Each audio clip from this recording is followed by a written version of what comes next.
Good start from the 4th time in a row reigning LEC champions. And yeah, draft I is a wonder question. if they're going to triple ban Impact, because everyone is basically saying, Impact, you have 3 champions. You've got Mord, Ornn, and Shen. And they already banned out 2, so we'll see. Are they just going to actually triple ban him and try to force Impact off of that, try to make him show something different? And that is the case. They're saying, Impact, you've got nothing. Triple ban on him, and Wonder is going to look to dominate. We will see if Impact can, rise to the challenge. He has been known throughout his career as someone who's kind of stepped up his play at international events, and he's going to have to be able to do that here today, as Wonder, with a smile on his face, locking in the first pick, Renekton, with the 3 most played for Impact already off the board. Yeah, but Azael, LS isn't casting, and so that means Renekton must lose at Worlds. Thank you very much, Grabs, for giving Team Liquid their first win of the group stage here. Now, we'll see what actually happens, though, but Renekton is 3-5 at the World Championship group stage so far. Volibear, going to be a champion that Impact picked up for the World Championship, hadn't played it up until 2 days ago, basically. Volibear is going to be the answer in the top lane. Can be played jungle, of course, for Broxah, though I'm still expecting that the top lane pick. We'll see now what else TL wants to play. Yeah, it was Broxah's 3rd most played, so this is a flex pick. And I mean, if it does end up being Volibear versus Renekton, this is a completely reasonable matchup for Impact. So you kind of have to wonder, how much did G2 accomplish with those first 3 bans? Maybe they feel like it really is a huge drop-off in performance for Impact down on this Volibear. But we'll see if he can hold up in that matchup, because we have seen a lot of players playing this matchup and doing just fine on the volley. But that being said, Team Liquid now is going to have to find engage elsewhere, right? Without the Shen, without the Ornn, those are some of the champions that people feel like paper over some of the weaknesses that Team Liquid has. And I do think, especially now with Broxah on the Graves, there is a huge amount of pressure on Core JJ to be able to find a champion that can be the engage for Team Liquid, while also not getting blown out in lane by Mickey X and Perks. Well, talking about getting blown out in lane, of course, Ashe, a pretty strong laner, good at pushing, but not an incredible all-in champion. We were talking off camera about the possibility of Twitch coming back in a lineup when you're not against something like Draven or being risked to be against something like Draven, but Kalista will be the lock-in regardless. And one final point to speak of champions, I want to highlight the Nidalee pick here for each of these teams, because Broxah and Jankos first played it for the first time all year, yesterday, the day before, in the group stage. Broxah hadn't played Nidalee since 2017 on Fnatic, and Jankos hadn't played it since 2016 on H2K. Wow. Like, this is a champion they brought back into their pools because she's so highly prized the world's meta, and Jankos bringing it out for game 2. I do think that the Kalista pick here, is to help to enable the engage that I talked about that is going to be necessary from Core JJ. There are a lot of options you can go with alongside Kalista. Kalista Thresh, I think, is the most obvious one. It's also a strong champion for Core JJ. If I'm G2, that is probably getting banned out. You also have the options of things like a Kalista Rakan, you have Alistar, you have Taric as a combo, Leona. There are a lot of options that really can be enabled by this Kalista to play even more aggressively.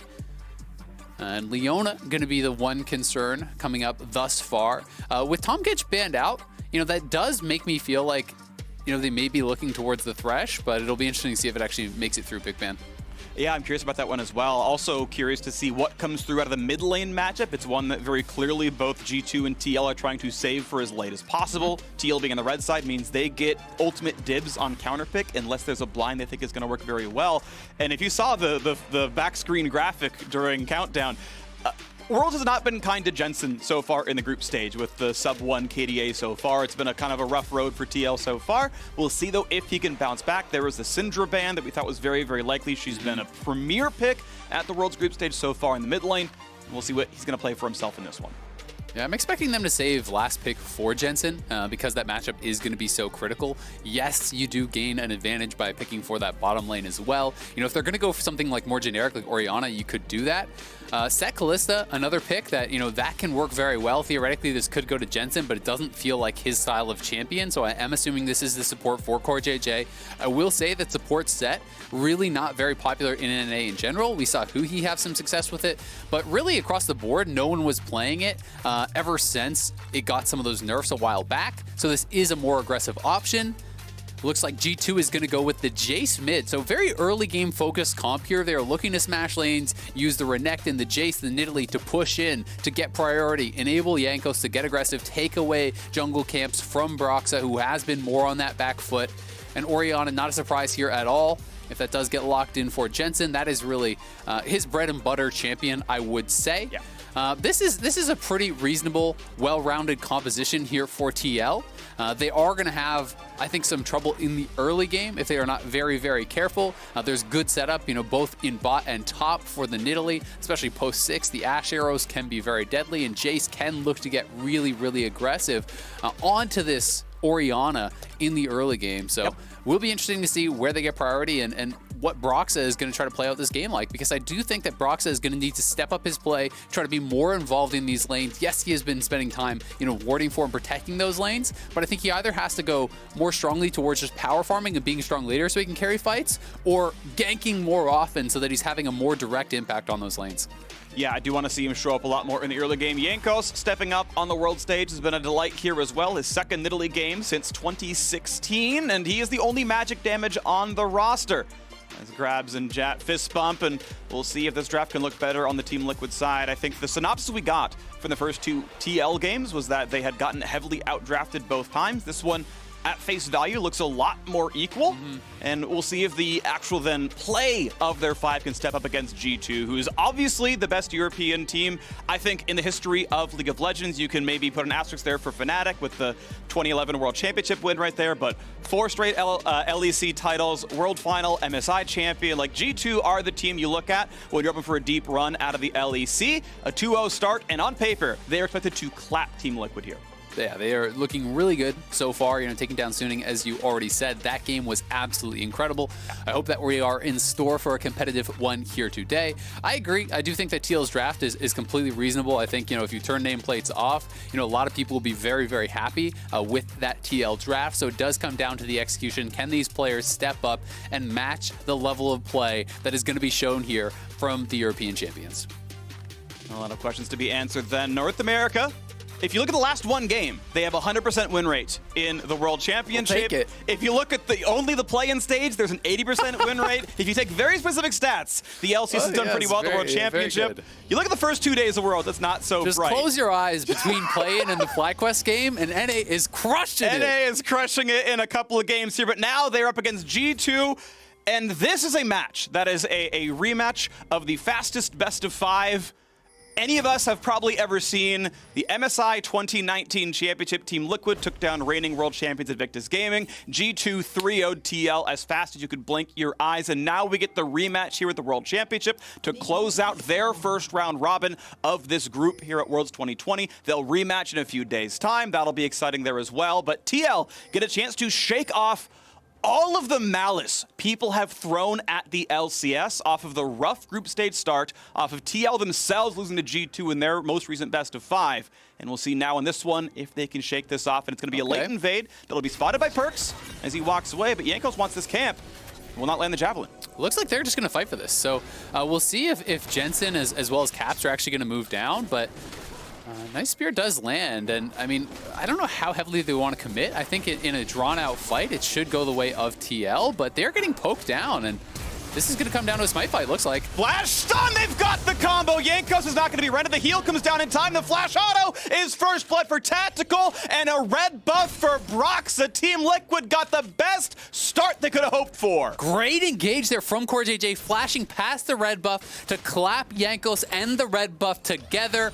The smite is landed there by Broxah. And G2, I think they had a much weaker level 1, but I think they were depending on the fact that maybe TL would play it out more slowly. You land enough volleys, you land enough spears, you poke them down, you win the smite, and it maybe goes your way. But this time it is TL starting out with an aggressive level 1 plan, and it does work to their advantage. Tactical also gets the kill, which is huge. We have seen him dominate on Kalista before. His playoff performance on it, one of the best 1v9 style kind of AD carry performances I have seen in a long time, and we'll see if he can kind of replicate that success here against G2. I like the Hex Flash spam out of Mickey X. And level 2 comes in first for the TL side. Of course, Corey J has Hex Flash as well to start things off. Want to point out a very important point. It is phase rush Alistair. I'm not always a big fan of it.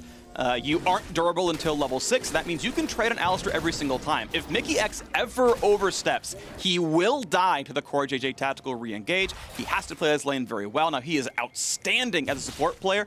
I actually have a lot of high hopes for the support matchup overall. He's been incredible. Yeah, I mean, these are two of the very best players. Of course, Core JJ, the LCS MVP. Off the back of Team Liquid's regular season win in the summer split. Mickey X, I believe, was top 3 All-Pro voting, number 3, I believe, on the All-Pro team, and just an absolute incredible part of the LEC G2 championship lineup as well. And one thing I would say is I feel like, for G2, Mickey X has been the MVP at Worlds. He has been really crushing it. His Bard game against Suning, I believe it was incredible. So he really has been stepping up to the plate. And, Core JJ, I think without a doubt, the best player in the LCS. Based on the last couple years, he has been really, really crushing it. But this has put Jankos quite a bit back, right? Broxah stole his red, went red to red. He is going to get that 3 buff. And because this wave is crashing so much later, it's not as though it's an easy dive. Like, if you were going to do this Renekton Nidalee dive on the Volibear, you would want to try to stack the wave and do it when you have 2 level 3s against the level 2. But Impact is level 4. That being said, Impact has quite a big CS deficit, honestly. Wunder has created a very large advantage up there by himself. And that is not from jungle pressure. They knew that Jankos was set behind. That is just straight up from outlaning his opponent 1v1. So already, you have to say, those 3 bans towards Impact are paying some dividends for G2. But I will say, despite the top lane difference, which definitely is there, and props to Wunder, mid and bot lane are looking absolutely great for Team Liquid. Jensen is up CS with a bigger wave to farm. Exact same boat for Tactical here on the bottom side, as he's got the 3 CS lead. Now it's pushing back. Broxah wants to be looking for an evade. Misses the Q, though. Here's Headbutt Pulverize. Going to be slowed down as well. He'll be punched. Has to burn the flash to get away. And that is Broxah a little bit too far up, and a good punish by Mickey. Yeah, that was very poorly played by Broxah. He had full vision of Mickey walking up. You can just smoke screen him and walk away. Instead, he actually stayed, tried to get some damage down, missed the Q, then is unable to proc phase rush to walk away, so he actually has to force the flash out there. So, mistake from Broxah, and that is going to limit how aggressive he can be. He is farming very well, but, you have to be careful for looking for any plays without flash. For sure. Big chunk comes out of Wunder. Jankos now slinking around to the brush. There's a ward that'll spot him if he goes towards the lane. Ultimately, the recalls. Wow, that timing was so close. Mickey nearly stops Core's recall and punches them down, but it's going to get through as we get the easy pickup there. And the Cutlass comes down for Tactical. No boots just yet for his side as recalls come through on the top side. 14 CS difference, and I believe the top lane will push towards Wunder. He gets to save his teleport if he wants to. Exactly. He actually stacked it and has it so it's going to slow push towards him. That's why he walked forward and didn't hit those minions, allowed them to stack up. Jensen, nice trade here. If he has enough mana for a shockwave, he could force flash, but not going to go for it. And yeah, so now he TP's back because he didn't want Impact to be able to push this in. He wants to be able to pressure him. Broxah knows that Caps is really low, so that's why he's going for this invade. He's trying to steal away some camps to relieve pressure. This is something that Broxah has been criticized for, is that, when he is power farming, he's power farming his side of the map. Even in a winning matchup, he's not going to his opponent's side.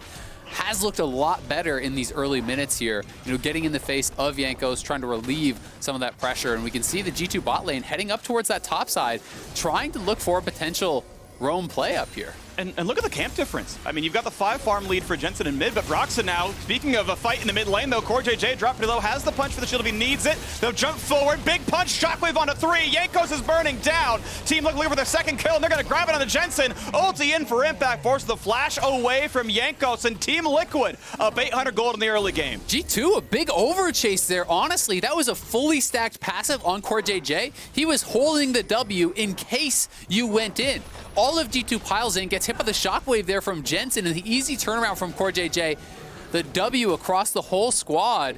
G2 roams everyone up to the top side, spends a bunch of summoners, and loses a kill for it. And Team Liquid are looking really good in the early minutes of this game.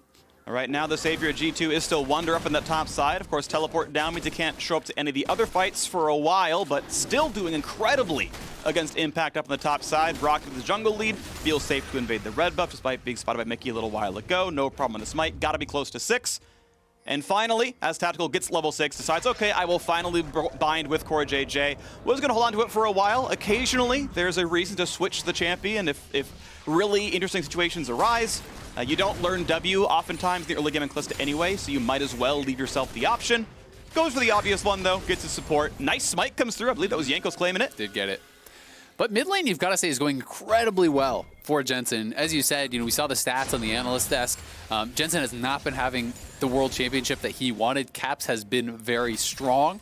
But the fact that you're playing Orianna, a champion that heavily outscales the Jace, and you are ahead is very, very good. Impact now in some trouble, but Wonder takes 2 tower shots. Yeah, Impact got the heal. He got the big W off, and that just meant Wonder couldn't do anything else anymore. So the one winning lane for G2 fails to get much done in a later on one-on-one. Impact only has to be a tank. Nidalee is never going to kill a frontliner. He can armor stack forever, and it's going to feel really comfortable. Wonder going for a more wave clear build with the Tiamat early item. That's not always the shop you go for.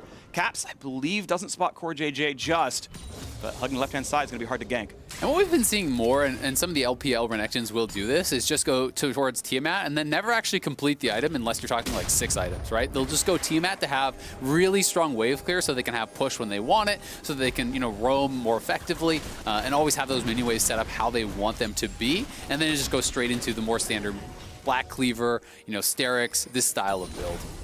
Brox at level 6 takes top scuttle, knows the Herald's around as well, but missing pings, they know top lane can move around. Wonder has permanent priority in this one, so Herald cannot be summoned.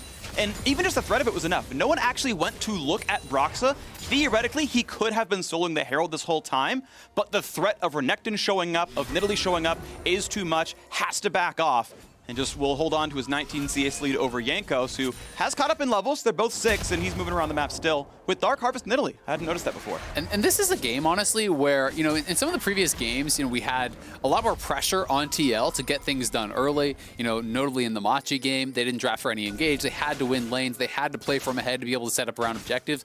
This is not the case, honestly, in this game. They have multiple forms of engage. You can throw in the set with the Callista. You have potential flanks from the Volibear. You have good scaling, I think, here with the Orianna and the Graves. So overall, they have the better late game comp. G2 still are going to have the ability to out-execute. They have lots of pick potential here with the Ashe Arrow, with Alistar engage, Renekton flanks, these types of things. So they are not out of it by any means. But Team Liquid are in a way more comfortable position than they have been in any game at Worlds thus far. Totally agree. Not getting the play-in stage at the very least. They had some good ones there. For sure, yeah. But sure, yes, of the group stage, this has been their best looking game so far for Team Liquid. And G2, to be honest, you look back at their game against Suning, this isn't that far off of how that game started, and G2 still came back with a lead onto that one. There is no Drake stacking right now on the TL side. They haven't done anything but go for turret plates down there, which, to be fair, you can see Mickey has come up, Perks has come up. Yes, they've grabbed the Herald, but how many waves are getting killed in the bottom side? Plate number 2 is gone, plate number 3 is gone, plate number 4 is under attack, and there's no farm for Perks. So, I mean, even just the Herald expected value, it will get 2 plates, which is what has been claimed on the other side of the map anyway. That said, 3-man top, they're going for the entire turret here.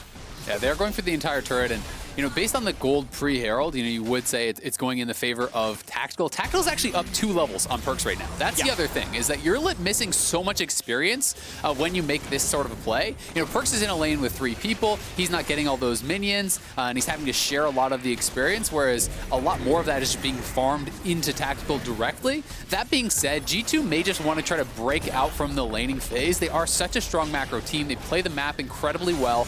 And maybe they are just relying on more the fact that, okay, we get out of this stage, we put Caps into a side lane, and we'll move around the map better than our opponents. And I think if that's the bet you are trying to make, this sort of a play makes more sense. But just, based on the straight up golden experience, it's not bad for TL at all. It's a 2,000 gold lead. I mean, golden XP, you can see Tactical and Jensen lead the charts, and it's not close. I mean, Tactical's got 1,400 gold over anyone on the G2 side. There's the cross-map play you kind of expect. The jungler stayed topside for a while. Jankos shared all the turret gold. If you leave, you can give the turret gold to your teammate while sharing the plate from the Herald charge, and the bot lane Drake goes over. But it is a late Drake. It's 12 minutes, so it's going to be a while, right, until a soul maybe ever does come through in the TL side, but we retain the 1,700 gold difference. Mid lane gets farmed out, 10 CSD here at 12 minutes for Jensen, and we now, with a couple of outer turrets gone, get to look for that G2 mid-game macro. We'll see exactly where they do want to play it. No one took any early dragons really this game. First one, pretty late. Core JJ here to protect, should be okay. And a better dunk, just to make sure nothing goes too scary. Just dunks into Mickey X. You can't headbutt pull through that one. It's always going to catch you. And so it's ult for ult, and nothing really happens. And I think that's a good play there, from both sides. Perkz should be looking for these types of picks. The fact that CoreJJ was anticipating it prevents it. If you actually try to peel the Ashe instead of the Alistar, there's a chance that Mickey X can just run up and headbutt you back towards the tower, and then maybe Jensen gets chased down. So nice disengage, and G2 again looking for plays proactively, trying to move Mickey around the map here. He's got his Swifty boots, and he's looking to roam and find picks. But CoreJJ thus far has been equal to the task. He has been in the right place at the right time. He has been matching Mickey throughout this first 13 minutes. I mean, Core, to me, has played a nearly perfect game as far as I can tell. I think he just canceled to the skies in melee range from Caps. He's like, you're pressing that one. Here's the face breaker. Thanks very much. You're still stuck here. So far, so good. Top lane there under fire as well. Plates dropping in 30 seconds. TL still holding on to a 2,000+ gold lead. Caps doing his best to wave. You can't 1v2 onto that turret just yet. Core can start any dive. You just pull him back out with the Callista. No problems there. And honestly, it feels like G2 are kind of getting pulled around the map. Plates have dropped in every single turret. And aside from the Herald play, G2 have not claimed any other turret plays. So TL, going to be something like 9-5 in plates right now as the 14-minute mark crosses. And Team Liquid playing a very, very good early mid game, something that honestly had been a weaker point for them throughout the entire year. Yeah, and I mean, Jankos, you're sitting at this level 8 in Italy. You're down 25 farm. You're probably 0 stacks still, I think, on the Dark Harvest, unless he did actually get one in that level 1 skirmish. But, he is not in a position to really be much value in this game. Very likely going to be building towards the Athenes, just try to set up his teammates for success. But when you are very far behind as this sole AP threat, you talked about it earlier, but it makes defensive itemization, the armor, that much more powerful. We can see CoreJJ is going to be building towards a dead man's plate, Impact, building towards that Iceborne, but will likely start picking up more armor the further we get into the game, and that is going to make things a lot more difficult for Wunder, for Perkz, and for Caps, because they don't have anyone to make you pay for stacking armor. And this is, I just want to say, a little bit of an uncharacteristic game for G2. One thing I've heard about them when talking to the likes of Medic and Vedius is that, G2, when they're against a team they think is really scary, they will take it very, very seriously. When they think they're a class above, they will get a little bit loose and kind of let things happen. G2, by the way, at Worlds have had a 100% first turret rate. And they pick an early game focused team with the first pick Renekton, they get Jace over the mid lane, and they lose first turret. They get basically doubled up in plate gold so far. This is G2, falling a lot farther behind in lanes than they have at any other game so far. And that's somewhat TL stepping up. It's somewhat G2 dropping the ball here. And as you mentioned before, yes, I want to see the mid game actually play out. But so far, we're basically waiting on Ashe Engage and Mickey X for the other combos to get stuff going. TL is looking fantastic so far. And I think that G2 has had to take a slower paced game because of how bad the level 1 went, right? Yeah. Broxa got...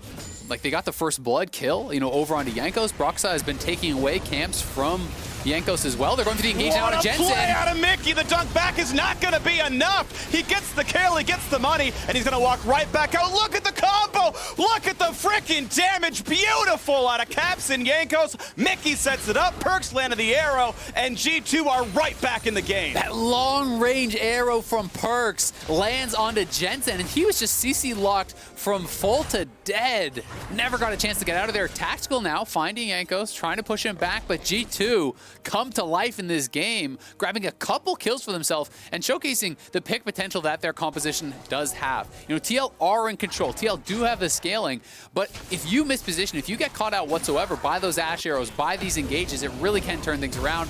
And here it goes, that long-range Ashe arrow landing right out of the combo from Mickey. And as you can see, Jensen was just locked down that entire time. Never had a chance to actually self-shield. Broxa trying to alt flash away, but the auto attack was already in the air from Caps. And G2 grabs 2 big kills for themselves and now has narrowed this gold lead significantly. It's about 1,500 now, was up near around 3K after we had TL out in the side lanes taking plates away. You can see Perkz is up towards that top side, trying to put a little bit more gold in his pockets. G2 have made the call to just seed this next dragon. There was no really early dragon stacking that started from TL, so G2 is going to try to play the map, try to get themselves as much gold and experience as they possibly can before they are forced to fight, which is probably going to come to a head at this next dragon. I don't think they're going to want to give up soul. Oh, there's the Hex Flash headbutt. Pulverized Tactical gets the flash away, pulls in his support just for good measure to get away with the play, but still absolutely beautiful. Mickey X making plays in the mid game. G2 had missed their their major ultimate cooldowns were still on CD coming into that dragon spawn. So to your point, I think it was very much correct for G2 to cross map that one. Just take the Herald and take the top lane farm and get out. And it means that they are still very much in striking distance of this game. And a flashless Kalista, of course, can be an easy target in, a minute and a half's time. Yeah, I mean, Mickey should have his flash, before Tactical does, right? So that's something that you can try to look to capitalize on. And you've got to say a bit sloppy there from Tactical. You know that G2 is on the top side of the map in that area because no one showed up towards the dragon. No one is really showing to contest, in mid or bot side. You know they've got to be up there. So going over to the Raptors and not playing towards, your tier 2 in that brush, if you want to take them, that's where you should probably be sitting at. Was pretty bold, and G2 pulls the trigger, forces out a cooldown. One minor thing I want to point out, optimization-wise, is I think of all games to go Essence Reaver on Ashe, this is the one where you really are relying on perks as your most reliable engage source. Mickey's reliable engage is on a 5-minute cooldown to flash into it. Otherwise, Headbutt Pulverize can be somewhat outplayed or outdistanced. I think Ashe Arrow is supremely important, and this is the one game I would have really liked to see CDR Ashe. I can definitely see that. I think just to play devil's advocate, he may be thinking, all right, we have no AP threat. I've got to be able to kill frontline. Bork Hurricane may be able to do a better job against the Core JJ Impact duo. But Core looking to set up here on Perks. Here's the flash engage. Shockwave going to miss. Let's Perks flash away. The autos the punch. It's going to be maybe enough. But he autos. He's going to not quite stay alive. Bork could not be enough healing. Ignite takes him down. A kill in the mid lane. And mid lane outer should fall as well. A great play from TL. Just barely getting that kill onto Perks, but, we have to see Jensen and Core JJ coordinating, landing those shockwaves, but they get the kill with the Ignite. They take down the tower. G2 again trying to make cross-map plays, but it's actually going to force out the TP here. Looks like Jensen coming to answer this wave, defend the tower, and TL going to be able to take another tower down on this bottom side. So extending this gold lead, Team Liquid really putting themselves in a position to be successful in this game. This next Dragon fight, I think, is going to be so critical for G2. Team Liquid moving members towards mid lane, going to be able to defend this here, and looking like they want to try to collapse potentially. Looking for the play. They're going to have the whole squad grouped up together, but Ashe is on the wrong side of the map. This is a 5-on-4 if TL can make their way in. Kalista ulti is up. Impact gets the slow. He can ult in for the extra slows as well. Tactical throws in Core JJ. Stun lands the backside, gets a shield. That is a low health bar. Tactical gets shut down. Another kill to Mickey X. And here comes the re-engage. 5-on-4 for G2. Caps dives in. Will be shut down. Perks not there in range, and it means that Caps goes too far. And that L becomes an R for that play. Yeah, it is just the 1-for-1. TL trying to chase for that kill. It is going to be G2 now looking for the counterpunch here, dropping Herald mid. That will be the outer tower going down for Team Liquid. Just the one charge will be enough to knock that out. A great spear from Jankos helped to get enough damage down on Tactical to take him out. But again, it's going to be this setup for this next fight in 130. TL have got to make sure that they have their battle lines clearly established, ward out the flanks, because the way that G2 is going to win a fight around the Dragon Pit is by having Wonder come from difficult angles, having Caps and Perks hit, arrows or shock blasts from angles that they do not expect. If TL is set up front to back 5v5, and you have to try to poke past and go through the set and the Volibear, I just don't really see you winning that fight. It's going to be difficult, but if you can CC someone, it's going to be a beautiful thing. The game has stayed at about a 2,000 gold difference. All things considered, G2 remain close into this one. You can see that cross-map arrow from Perks yet again into that fight. Yep. Nails that cross-map arrow. It does land onto Brock, so you can see that spear just barely sneaking through onto Tactical, and then the flash auto from Cap. So committing that flash, he always knew he was going to go down, and that's why he decides to just try to get as much damage down on Jensen. Maybe go for a trade kill there, or at the very least try to force something out. He does get the kill onto Tactical, but obviously his life is paid as the cost. And now it becomes the battle for vision. Both teams going to be trying to play heavily for mid control and then look to utilize that mid control to get into the river and play for that. Caps does have TP, so does Impact, so things pretty even across the board there. The fact that Renekton does not have the TP could be somewhat detrimental, but they have spotted Impact and they're going to try to look for a pick. Runs pretty quick though, still on boots 1, but he's going to be headbutt pulled, and Wonder's nearby, finds himself a shield, walks away, but this is a 5v1. Impact ult, they're still going to be in range, they might find the slow, flash of the way, still gets stunned, still gets picked off. Perfect time for G2, but looks like TL wants to fight anyway. Core goes to dunk, only hits one, stuns in Burks the in AG trouble. carry, burns a stopwatch. They're going to find the kill thanks to Jensen. Re-engage still good. G2 knocks down the Team Liquid support. The chase is still in. Mickey X running a bit low. The flash on a tactical. QSS keeps him alive. Flashes in for the auto. Ren finds it, but he's traded back all the same. Caps now fighting Brox. Another kill comes in for Jensen, and the chase is still on. Jankos dangerously low. Q is going to land, and Jensen finds his third kill of the fight.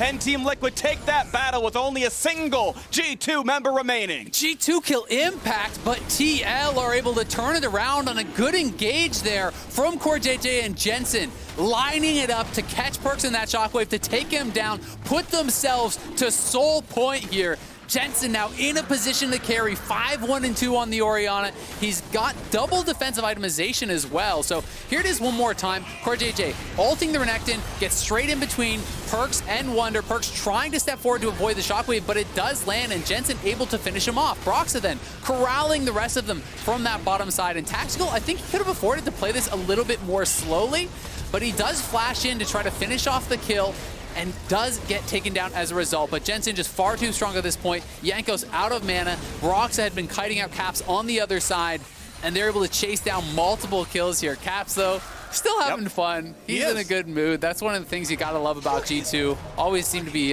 there with a smile on their face. That damage graph is just the most absurd thing.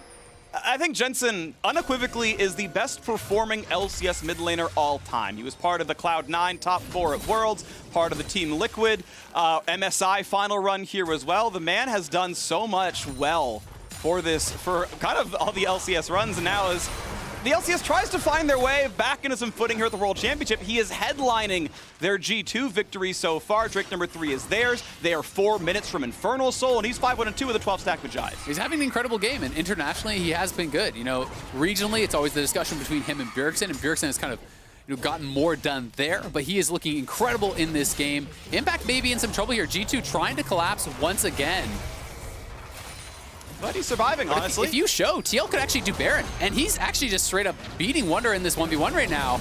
Holding the ult, he's going to put the Storm down, and now how much more is going to happen as he jumps in for this Jensen's fight? coming. He's running low on health, and here comes Jensen. He's going to go for the kill first. The shields can come after. Let him die. It's a trade of 1 for 1. Mid laners both getting kills, and now another battle in the Mickey's bottom dead river. too. Mickey's in a bad spot. He's running, but Phase Rush gets him pretty far away. Jensen finds himself the one-on-one, and Mickey is running out of time. The headbutt backwards won't do too terribly much. Nice sidestep there for Broxa. The dunk can help guarantee it. And finally, end of the line comes through, and Core JJ finds himself his second kill. Team Liquid, 3-1 long term. Will they go to Baron, though? Because TPs are up for both of the G2 soul laners. I think this would be a tough force. I'm not sure if it's worth going for it, but it looks like that is going to be the call. Wonder is up in 8 seconds, though.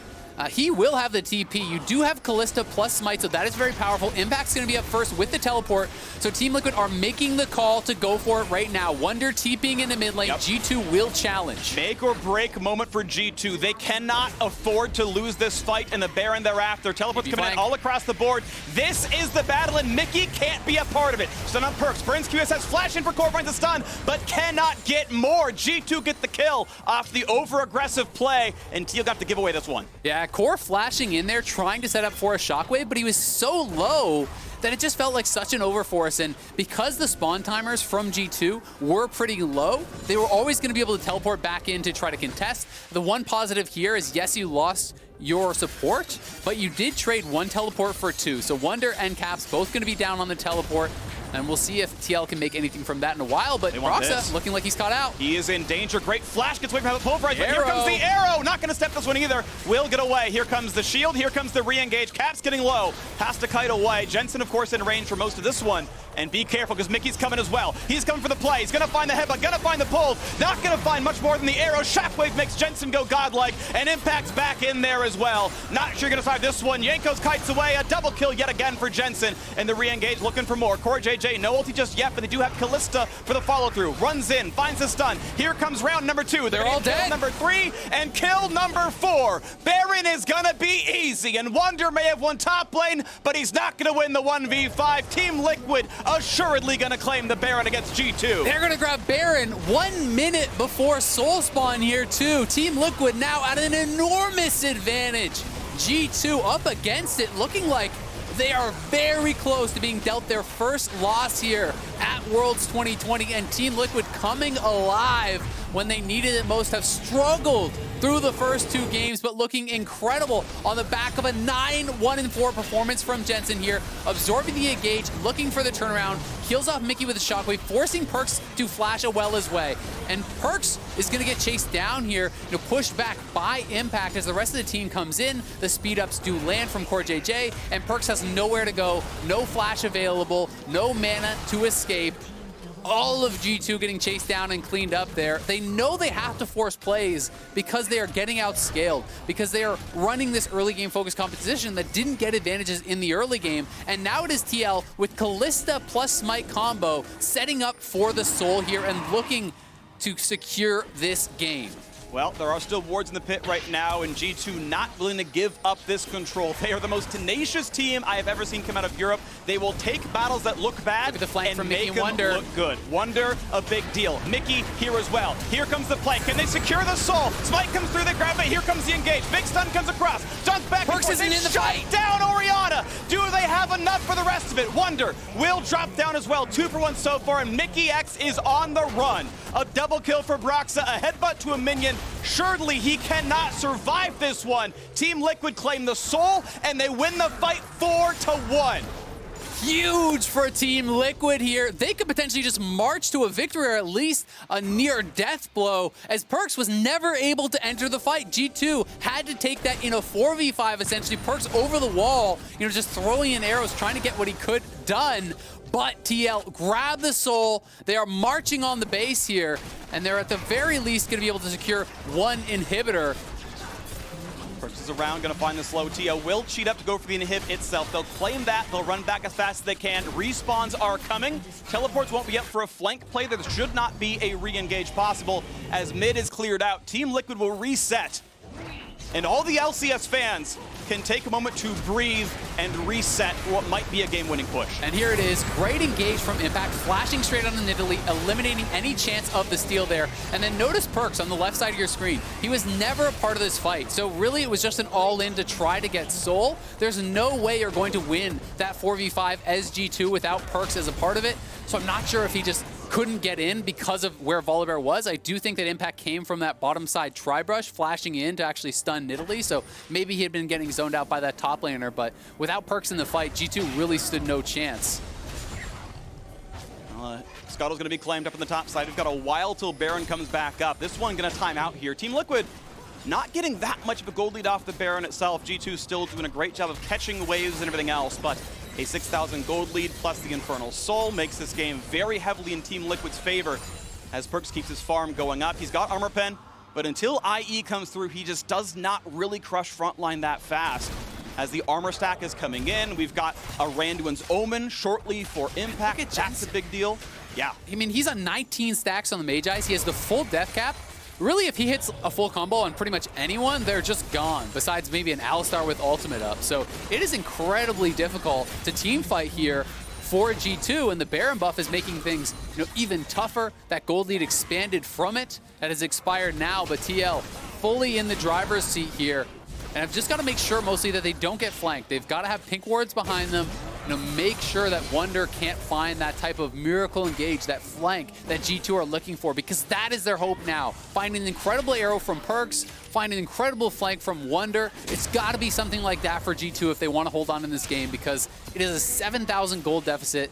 You have been outscaled, and the opponents have 4 dragons to 0. They've got the Infernal Soul.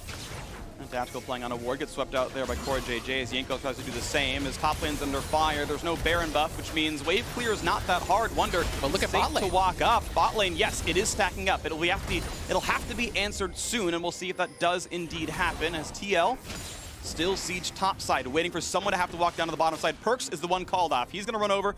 Hurricane Ruin King makes it pretty quick, catches part of the mid wave, says, okay, that's going to be yours, Wonder. Instead, we got to save our Nexus turrets, and here comes the top lane wave. You got about 3 seconds to show up, and it's indeed going to be the retreat. G2 played as patiently as they can. Team Liquid waited out. Once the minions are there, the 6th man guarantees that siege is easy. they're and we still start super again. spot. So it's tough now because if TL go for this, Perks isn't here and they're going to go for the dive. They go now, they dunk, Core is in. He cannot be pulled back in time because the threat on the back line. It's 1-for-0 and Mickey bought so much space, but he may lose his life for it. The ulti's going to time out soon and there's not going to be another headbutt in time. He will drop it to 1-for-1, a trade of supports, but the wave is inside the base. It is knocking down on the Nexus turrets, and that means Cat shows up. Yes, the turret will live, but it once again means the team is sent back and that TL can try again. And critically, Caps has no flash now. They're going to dive onto Perks. Dunk turns off the turret. Perk's going to get away with the QSS. Impact getting low, gets the shields to stay alive, and now the inhibitor is laid bare, and TL will knock this one down. Baron respawns in 40 seconds. With supports respawning in 10, should be an easy reset and a setup again for this top river. Team Liquid now, multiple inhibitors have been knocked down in the base of G2. They're gonna reset. They're gonna try to get vision around that Baron, and it's gonna be so difficult. Oh, this is such a play. That stun's gonna land. Is there more? If TL did not perfectly sync their recalls, if they were off by 2 seconds, Brox is stunned and no one else is there, and it's jungler dead when Baron spawns. That was almost a game-winning arrow from Perks. It was a second and a quarter off from it being that, but it was in fog. He couldn't have known any better.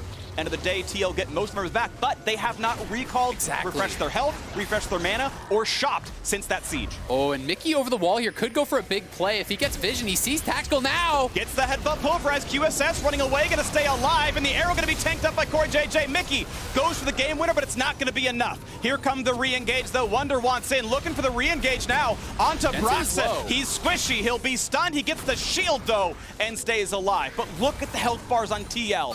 4 of the 5 are below half HP. Here comes Impact. Tries, gets the stun. Mickey back in there as well, but Tactical gonna find 1, gonna find 2. He's gonna lose his support, but he is still alive. Kill number 3 comes across. The dunk over the top. And if I learned anything from Worlds, that G2 or the LEC cannot be playing teams. Yankos on the way out, Impact on the chase, minions in the bot side, and Team Liquid, they're not TPing in the base until now. Now they show up to knock down the turrets, and it's Yankos against the world, and I don't think he can do it. Jensen, he is 10, 2, and 10. The turrets will fall, and Team Liquid will find their first win of the group stage, knocking out the LEC sweethearts of G2 and getting a taste of revenge from MSI 2019. And what a game from Team Liquid here. Such a big win for the team, such a big win for the region as well, as they finally are able to put together an incredible performance here at the group stage. They have been criticized for their draft, they have been criticized for their play, and now they have taken down one of the favorites for the tournament, G2, the #1 seed from the LEC. The LCS has shown up at Worlds, Azael. They have finally shown up at Worlds. G2 were undefeated in the group. Once they took down Suning, you had to believe, okay, they are here, they are back, they are the favorite for the group. We'll see who they pull in quarterfinals. See you next time. Team Liquid got slaughtered by Suning, had a close battle with Machi. The first time they are not in draft dystopia. They take down G2. A great level 1 invade was obviously a big part of how this all came together. Their bot lane won, their mid lane won. Yankos could never quite keep up after that level 1, and they'll wonder one of the top